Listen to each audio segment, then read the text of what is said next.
8h. Muito bom dia para você que está sintonizado aqui no Jornal da Bandeirantes. Gente, sexta-feira, 12 de março de 2021.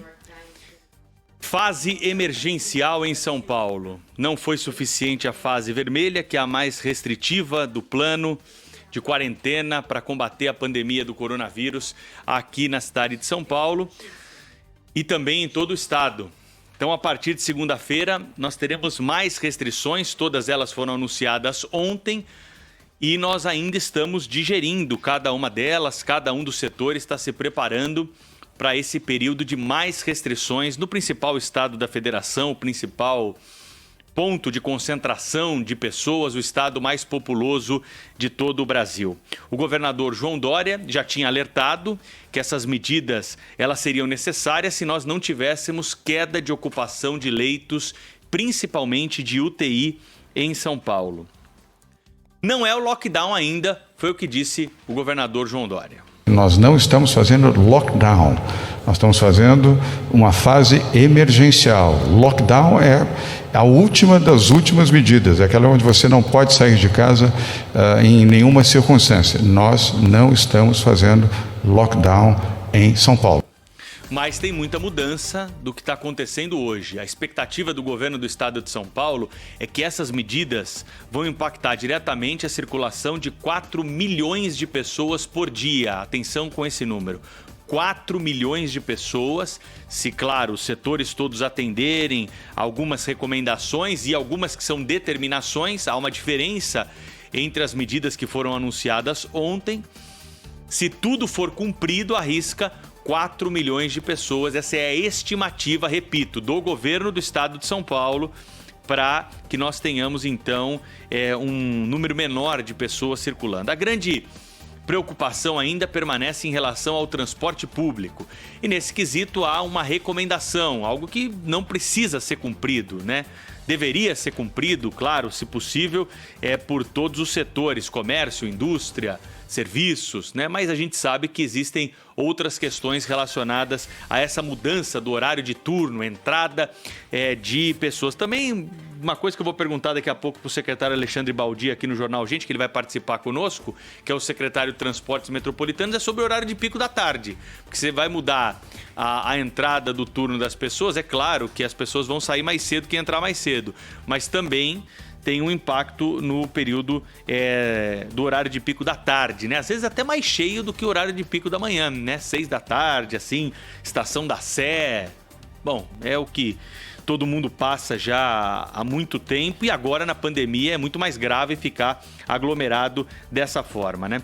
O que nós tivemos em outros países em relação a medidas restritivas mostra resultado. Isolamento mostra resultado. Claro que atinge diretamente a economia, atinge a vida das pessoas, mas tem sim resultado. Tem uma pesquisa que foi feita na Califórnia em 2 períodos diferentes. Um em que os californianos estavam aí com essa ordem de ficar em casa e depois um outro com o relaxamento da ordem. A variação foi de duas vezes, ou seja, no período em que nós tínhamos ali, após o relaxamento, o excesso de óbito, de mortes, de internações, ele mais do que dobrou no período em que as pessoas podiam sair de casa. É claro que ficar em casa na Califórnia é muito mais confortável do que em algumas regiões do Brasil, né? A comparação precisa levar em conta essa questão. Vide o tamanho do recurso que o presidente da República destinou para ajudar as pessoas durante a pandemia de coronavírus lá. São realidades muito diferentes. Mas o que a gente vê aqui de algumas autoridades, inclusive aqui do governo do estado de São Paulo, é o máximo de restrição possível. Tem medida mais restritiva do que essa? É claro que tem. Tem medida mais dolorosa do que essa? É claro que tem, né? O governador disse agora há pouco aí.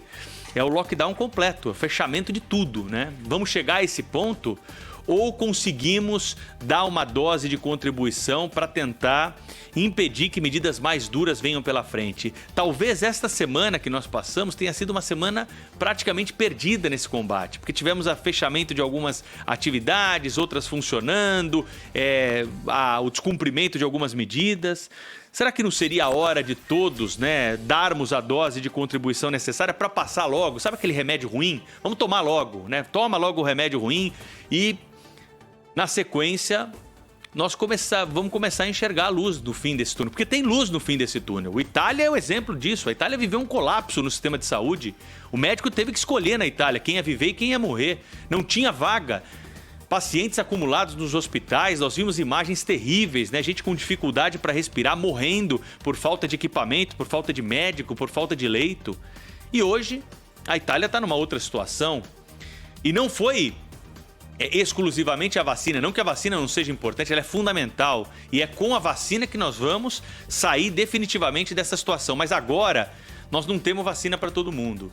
Agora, nesse momento, nessas próximas 2 semanas, que são cruciais, nós precisamos do engajamento de todos. Sem esse engajamento, não vamos conseguir superar essa situação de mais gravidade. Passando esse momento de mais gravidade, as coisas vão começando a voltar ao normal, como voltaram no ano passado.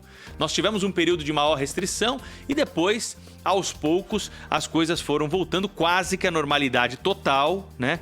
Mas aí os números se fizeram presentes novamente e tivemos que retroceder às fases da quarentena. Então, nessa abertura aqui do Jornal da Bandeirantes, gente, hoje nós vamos falar muito sobre isso, vamos tirar suas dúvidas. Desde o Pulo do Gato aqui na Rádio Bandeirantes, nós estamos recebendo informações, dúvidas de pessoas que são aí de setores específicos, que não sabem onde estão enquadrados. Todas essas perguntas estão relacionadas, teremos secretários aqui conosco ao longo do programa para responder essas dúvidas, para informar. Nossa missão aqui é informar e mexer também um pouco com a consciência das pessoas. É papel, sim, da comunicação, colocar aí a dose de responsabilidade que cada um tem nesta quarentena e nesse momento que nós estamos vivendo. A Polícia de São Paulo fechou, Cláudio Humberto e Thaís, uma balada, agora há pouco, no Jardim Anália Franco, na zona leste de São Paulo. Onde essas pessoas estão com a cabeça?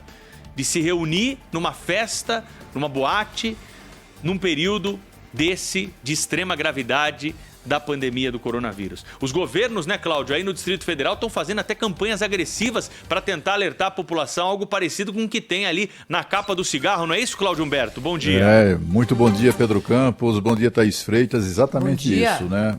O governador do Distrito Federal aqui fez a opção de iniciar uma campanha bastante agressiva, com imagens que mostram o horror que é enfrentado pelos pacientes de Covid-19 nos hospitais lotados, e aí as imagens são muito fortes. Até temos imagens para mostrar aos nossos ouvintes que nos acompanham pelo YouTube, pelo nosso canal do YouTube, imagens mostrando, por exemplo, uma foto de alguém entubado e em letras garrafais, isto é uma intubação, se proteja, use máscara, etc. E a imagem é chocante, essa em particular, porque é uma pessoa mais ou menos jovem ali, à volta dos 40 anos, né? O que é uma faixa etária que tem sido acometida da doença agora com uma frequência maior. Mas também mostra idosos. A gente está vendo aí, ó, neste momento, por exemplo, um homem entubado no leito e dizendo, olha, o próximo a precisar de um leito pode ser você. Tudo isso, esse esforço, inclusive esse tratamento de choque, digamos assim, da doença, do enfrentamento da doença, né? Você vê aí, ó, numa imagem que estamos mostrando agora, uma cruz lá de cemitério, né? Dizendo a dor que dói no outro também pode ser a sua. São tentativas, né? A gente vê que muitos governantes têm feito algo parecido, mas mostrando uma imagem cor-de-rosa do que se passa de fato, o inferno de uma UTI de doente de coronavírus, né?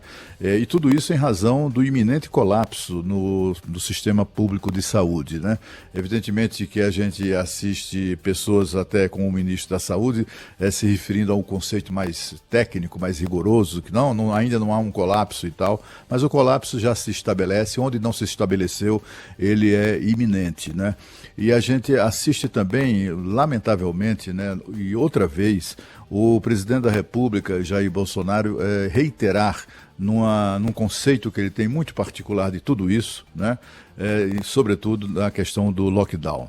O presidente continua repetindo uma mentira que contaram a ele.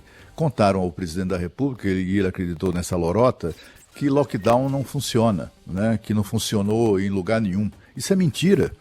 Isso é mentira. O único país, ou pelo menos o país mais importante, mais relevante assim na Europa, por exemplo, que recusou a opção do lockdown, que foi a Suécia, logo percebeu o erro, né? Meses depois, com um agravamento impressionante do número, o alastramento da doença, e recuou. Pelo contrário, quer dizer, a não adoção do lockdown é que foi um erro onde tenha sido adotado.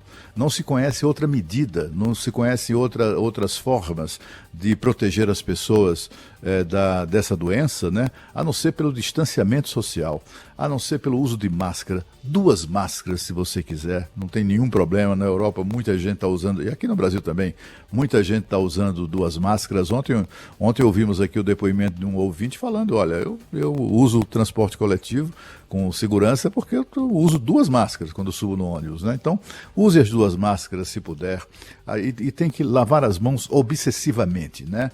Obsessivamente, sabe, quantas vezes você puder fazer isso por dia. Use álcool em gel. Quer dizer, são essas medidas que são as mais eficazes, as medidas conhecidas mais eficazes para enfrentar a doença até chegar à vacina.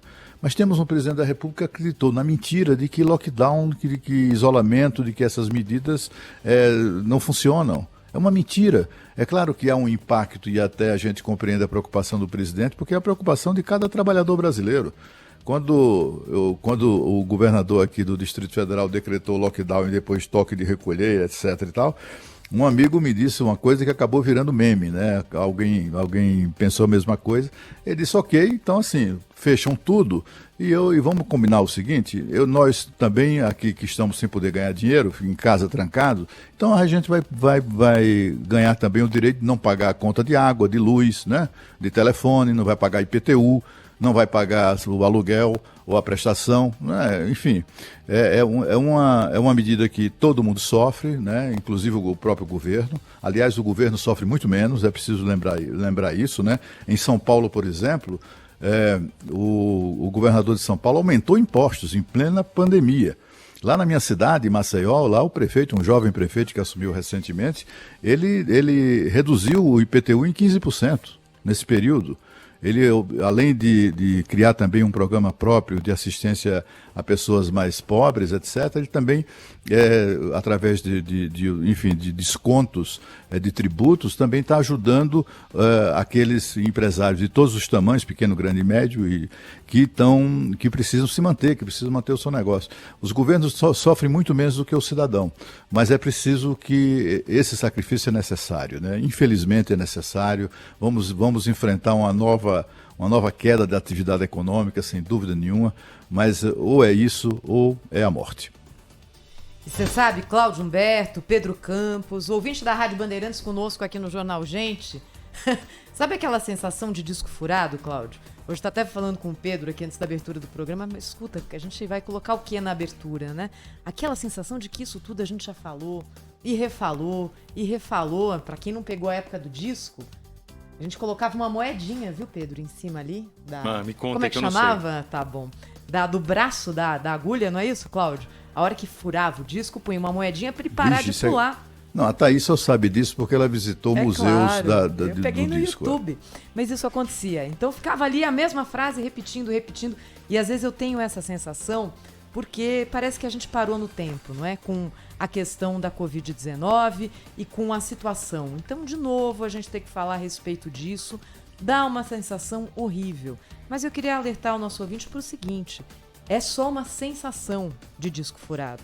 E acho que essa sensação vem do discurso do presidente da República, que, como disse o Cláudio Humberto, comprou uma mentira e não consegue se livrar dela. Não consegue. E não consegue porque não quer. Porque não é por falta de informação, não é por falta de pessoas com as quais ele possa dialogar, conversar, ouvir e mudar. Quando a gente teve muitas atitudes que foram tomadas no começo da pandemia, depois o tempo mostrou que estavam erradas. Erradas, não é? Errada, a palavra é essa. A gente não tem que usar uma palavra mais leve. Estavam erradas. Ninguém sabia o que estava acontecendo. Um ano depois, continuarmos errando com base em conceitos que não se aplicam, aí é um caso bem mais grave. Porque o disco furou no discurso, mas na realidade, hoje a situação é diferente e é pior. Você sabe que ontem, ouvindo o Joel da Atena aqui no Bora Brasil, na Rádio Bandeirantes, o Joel falou de uma forma tão simples e aquilo que acho que é o sentimento nosso hoje, que é o seguinte: olha, esse fechamento em São Paulo é triste, é horrível, vai prejudicar muita gente, tem gente que vai quebrar, mas eu não me sinto confortável de, nesse momento, ir contra essa decisão. Porque a gravidade da doença e a superlotação dos hospitais faz com que qualquer declaração num sentido diferente possa ser irresponsável e ter consequências práticas e ruins na vida dos nossos ouvintes. E é isso, eu concordo 100% com o Joel. Também lamento, como presidente da República, que as pessoas nesse momento não possam trabalhar. Ninguém desconhece a situação trágica de quem está hoje sem poder ali, às vezes, como ele disse na live, aliás, essa live, hein? Mas como ele disse, é o pequeno comerciante, o cara que toma conta de carro, a manicure. Meu Deus, que situação! Agora, em algum momento, a gente vai ter que fazer alguma coisa diferente para que o resultado seja diferente. Se nós continuarmos nos comportando exatamente do mesmo jeito, o vírus não está preocupado com isso. O vírus não assiste live. O vírus não está nem aí, não vê, é show da hora do almoço. Ele está seguindo a vida dele firme e forte aqui no nosso país. Então, essa sensação de disco furado, ela é enganosa. A situação hoje é diferente e é mais grave. E o nosso foco tem que ser no hoje. A gente tem que reverter essa curva ascendente de casos, de mortes e de ocupação de hospitais. Sem isso, não é possível se planejar o curto prazo. O médio e o longo, então, olha, vão ficar para uma próxima oportunidade no dia de hoje.